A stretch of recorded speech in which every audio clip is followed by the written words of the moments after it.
there's very little understanding of what this is really about. It's quite complex.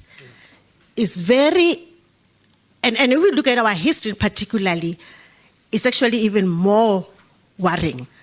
Because I think 1994, in our quest to make everybody happy, I must say, controversial as it may be,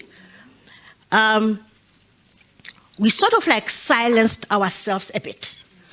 The Truth and Reconciliation Commission didn't go far enough to sort of like say, what are we inheriting? And I think as I work through or work with people, and I look at structural violence, I work with some of the military veterans who've been exposed to one of the most violent acts and brutal activities when they're in jail. Women who have been like electrocuted, a lot of things, and some people are sitting with psychosis. A startling reality. According to some experts, the country has not yet healed from the brutal and draconian system of the past, and as a result, the trauma manifests in the high levels of gender-based violence and femicide. Craig Wilkinson, however, believes that South Africa does not have to be enslaved by its past, advocating for the teaching and training of the boy child. No boy is born an abuser. Let's be honest, no boy comes out of his mother's womb DNA wired to abuse or to be a racist or to be anything like that. These things are learned.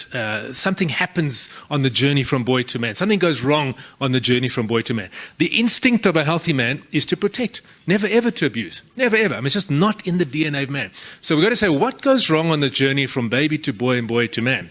And for me, that's what we've been focusing on at Father a Nation. And we've had the privilege of working in all 9 provinces. We've got a beautiful team of men and women on the ground working with men, because a healthy whole man leads to a healthy whole society.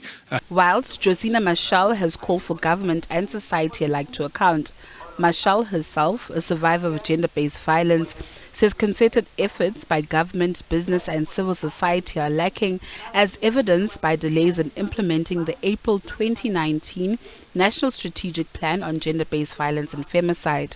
We need to seriously look at the issue of accountability. If we do not become accountable, if we do not force accountability, we will be sitting in this room in 30 years' time with the same numbers, because the young people that are raised today, that are seeing the mess in which we are, and this attitude of being blasé and saying, well, we are seeing, but maybe we are not seeing, these young people will be the women and the men that will lead this country, that will lead this continent, and will lead the world. Government, for its part, has called for the fight against gender-based violence to be focused at the local community level.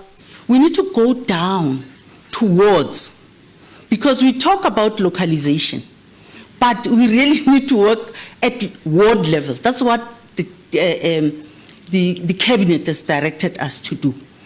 So that issues that we've raised, working with survivors and victims on prevention, because that's where we believe we need to be invested in, primary prevention.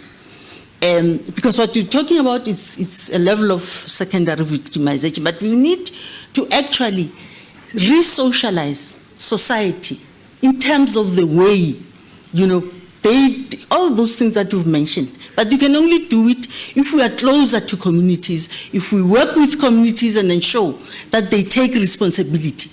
The hope is that the outcomes and solutions that will be deliberated upon at this conference will accelerate progress towards a non-sexist country as envisaged in the Constitution. Natasha Piri, SABC News, Johannesburg.